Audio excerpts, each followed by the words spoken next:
شروع اللہ کا نام لے کر جو بڑا مہربان اور نہایت رحم کرنے والا ہے۔ بہار الانوار میں منقول ہے کہ ایک غلام نے حضرت عمر رضی اللہ تعالیٰ عنہ کی خدمت میں حاضر ہو کر اپنی ماں کی شکایت کی کہ وہ مجھے اپنا بیٹا تسلیم کرنے سے انکاری ہے اور میری باپ کی وراثت پر بھی قابض ہے، جس کی وجہ سے میں انتہائی مفلسی کی زندگی بسر کر رہا ہوں۔ آپ رضی اللہ تعالیٰ عنہ نے حکم دیا کہ اس عورت کو پیش کیا جائے۔ چنانچہ اس عورت کو آپ کے سامنے پیش کیا گیا۔ آپ رضی اللہ تعالیٰ عنہ نے اس عورت سے کہا کہ تو اس شخص کو اپنا بیٹا ماننے سے کیوں انکاری ہے؟ وہ عورت بولی، یہ جھوٹ بولتا ہے اور میں باکرہ ہوں، میں نے آج تک کسی مرد کو نہیں دیکھا، یعنی کسی مرد کے ساتھ صحبت نہیں کی۔ آپ رضی اللہ تعالیٰ عنہ نے فرمایا، کیا تیرے پاس اپنی بات کے گواہ موجود ہیں؟ وہ عورت بولی، ہاں میرے پاس گواہ موجود ہیں۔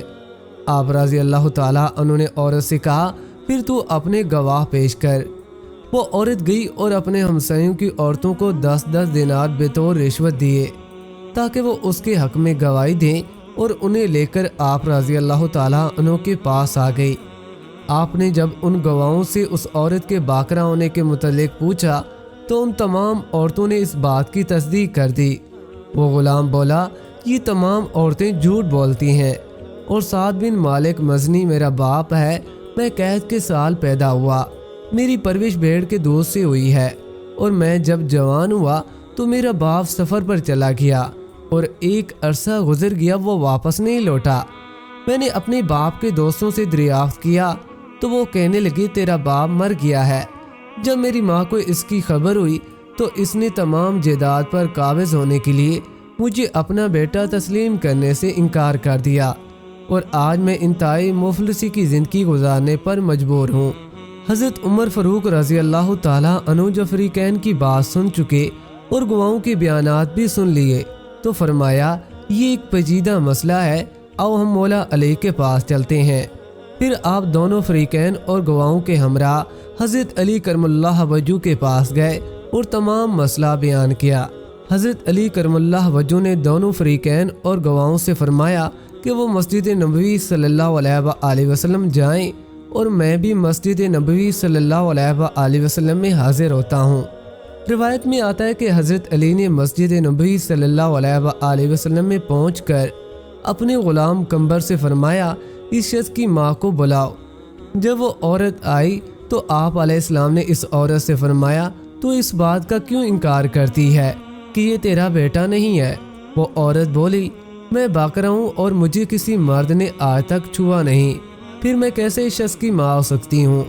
آپ علیہ السلام نے فرمایا، تو ایسی بات نہ کر، تو جانتی ہے میں کون ہوں۔ وہ عورت بولی، آپ کو میری بات کا یقین نہیں تو پھر کسی طبیب خاتون کو بلائیں اور اس سے کہیں میرا معائنہ کرے۔ آپ علیہ السلام نے ایک طبیب خاتون کو بلایا، وہ اس عورت کو تنہائی میں لے گئی۔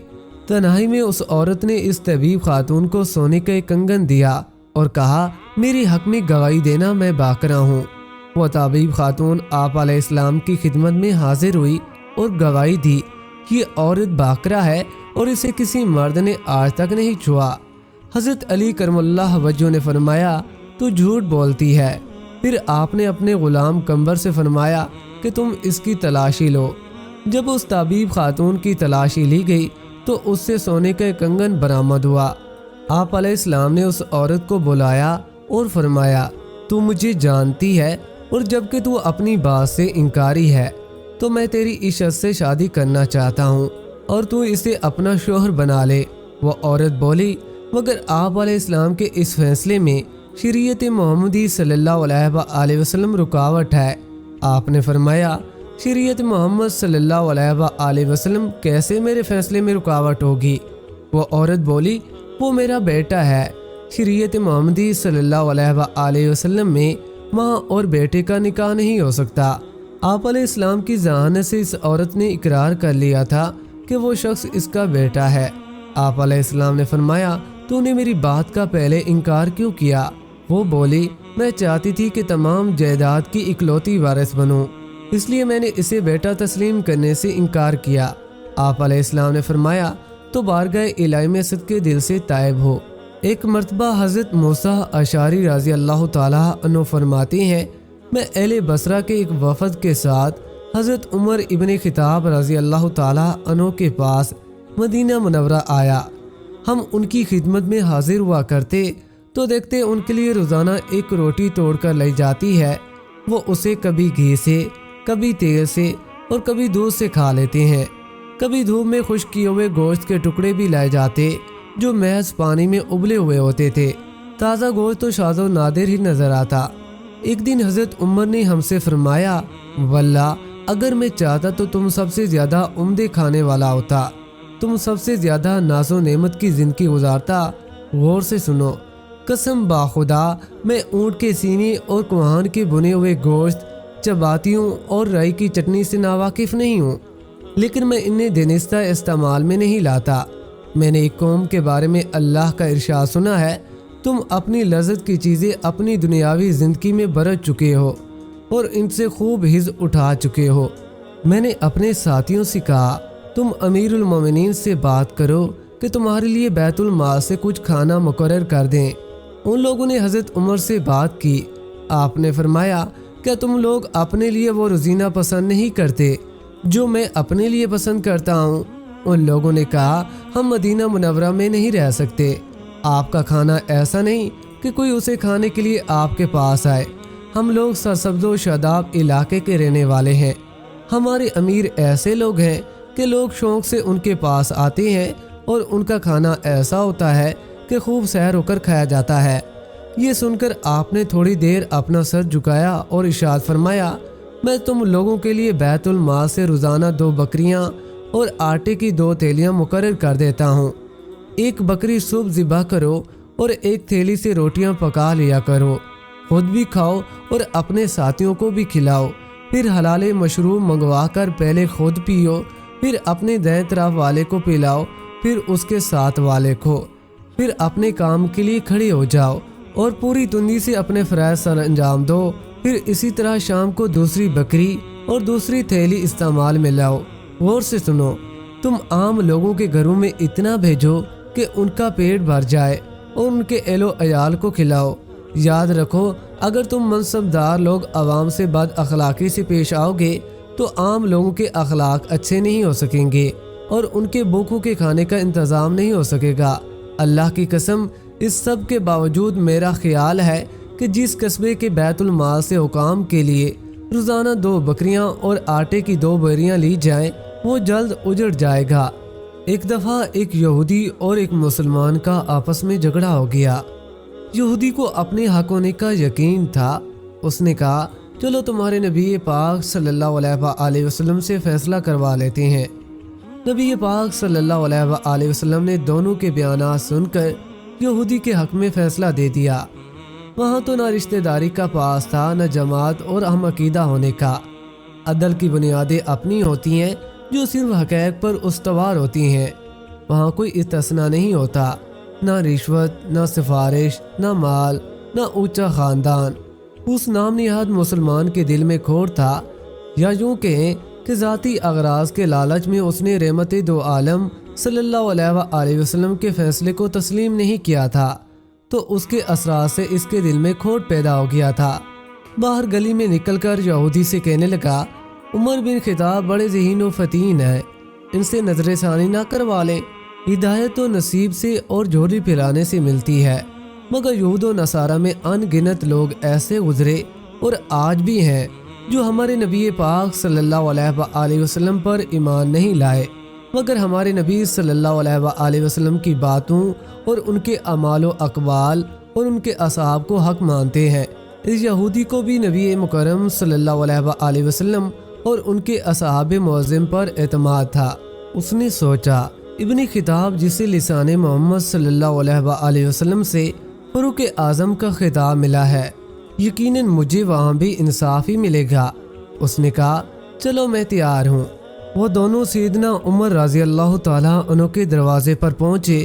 مسلمان نے پہل کر کے اپنا تعارف کرایا اور اپنا مقدمہ پیش کر دیا۔ اس کا خیال تھا کہ سیدنا عمر رضی اللہ تعالیٰ عنہ میرا مسلمان ہونا سنیں گے تو وہ میرے حق میں فیصلہ سنا دیں گے۔ یہودی نے اپنا موقف بیان کرنے سے پہلے یہ بھی کہہ دیا، اے خطاب کے بیٹے، اس قضیے کا فیصلہ پہلے تمہارے نبی کریم صلی اللہ علیہ وآلہ وسلم میرے حق میں کر چکے ہیں۔ سیدنا عمر رضی اللہ تعالیٰ عنہ نے مسلمان سے پوچھا، کیا یہ درست کہہ رہا ہے؟ مسلمان نے کہا، جی ہاں، ہم نبی پاک صلی اللہ علیہ وآلہ وسلم کے پاس حاضر ہوئے تھے، مگر انہوں نے اس یہودی کو سچا کہہ دیا، اس کے حق میں فیصلہ کر دیا۔ سیدنا عمر رضی اللہ تعالیٰ عنہ نے کہا، اچھا ذرا ٹھہرو، میں ابھی فیصلہ کرتا ہوں۔ گھر سے جا کر تلوار لائے اور اس کی گردن اڑا دی۔ مسلمان کے دعوے دار کے عزیز و اقارب نے شور مچا دیا کہ سیدنا عمر رضی اللہ تعالیٰ عنہ نے کلمہ گو مسلمان کو قتل کر دیا۔ وہ نبی پاک صلی اللہ علیہ وآلہ وسلم کی خدمت میں شکایت لے کر آئے کہ ان کو بدلہ دلوایا جائے۔ عدل سراپا محمد رسول اللہ صلی اللہ علیہ وآلہ وسلم نے ابن خطاب کو اپنی صفائی پیش کرنے کے لیے طلب فرمایا۔ یہاں استثناء نہیں تھا کہ عمر بن خطاب کو توملہ اعلیٰ میں عرضیہ پیش کر کے عزت اسلام کے لیے مانگ کر لیا تھا۔ ہاں، مراد مصطفیٰ کو محمد مصطفیٰ صلی اللہ علیہ وآلہ وسلم نے کوئی استثناء نہیں دیا۔ شرع محمدی میں کوئی استثناء ہے ہی نہیں، لیکن رب الاولیاء رب مصطفیٰ جل جلالہ کو ابن خطاب کا عدالت کے کٹہرے میں کھڑا ہونا کب گوارا تھا؟ ابن خطاب کی آمد چند قدموں سے ہونے والی تھی، مگر ہزاروں لاکھوں بلکہ انسانی فہم سے بالا فاصلوں سے عرش معلیٰ سے انمٹ فیصلہ لے کر جبرائیل امین ان سے پہلے حاضر دربار نبوی ہو گئے۔ یا رسول اللہ صلی اللہ علیہ وآلہ وسلم، عمر سچے ہیں، وہ مقتول منافق تھا۔ یا رسول اللہ صلی اللہ علیہ وآلہ وسلم، آپ کے رب کی قسم، جو بندہ آن جناب کے فیصلے کو دل سے تسلیم نہیں کرتا وہ مومن نہیں منافق ہے۔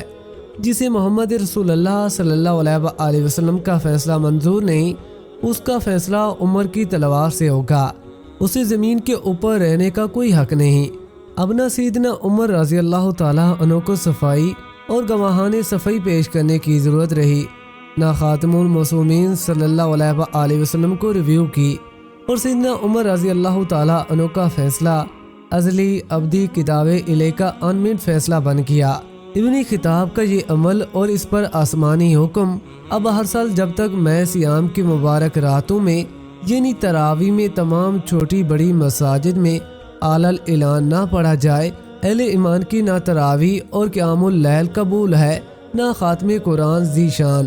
ہر حافظ، ہر قاری اور ہر عالم و فقیہ تا قیامت قرآنی الفاظ میں فیصلہ عمر کو درست کہتا رہے گا۔ سچ ہے، قرآن اور صحب قرآن کو اصحاب نبی نے سمجھا، وہی حق ہے۔ آج بھی اگر کوئی ایمان اور اسلام کا دعوے دار شرع الاسلام کے فیصلوں اور ان کے حکام پر لیت اللال کرتا ہے، وہ دھوکے میں ہے، وہ ایمان نہیں نفاق کا حامل ہے۔ یا دوسرا مفہوم یہ ہے کہ نبی علیہ السلام کے اقوال و اعمال و حکام سے روگردانی اسے نفاق کی اندھی کھائیوں میں گرا کر رہے گی، اور اس سے پہلے کہ رجوع اور توبہ کا وقت ہاتھ سے نکل جائے، محمد اور اصحاب محمد کی راہ اختیار کر لینی ضروری ہے۔ دارین کی کامیابی اسی میں ہے۔ سورہ نساء میں ارشاد ہے، تیرے رب کی قسم، وہ ایمان والے نہیں ہو سکتے جب تک اپنے اندر کے اختلافات اور جھگڑوں میں تجھے حاکم تسلیم نہ کر لیں اور تیرے فیصلوں کو مان نہ لیں۔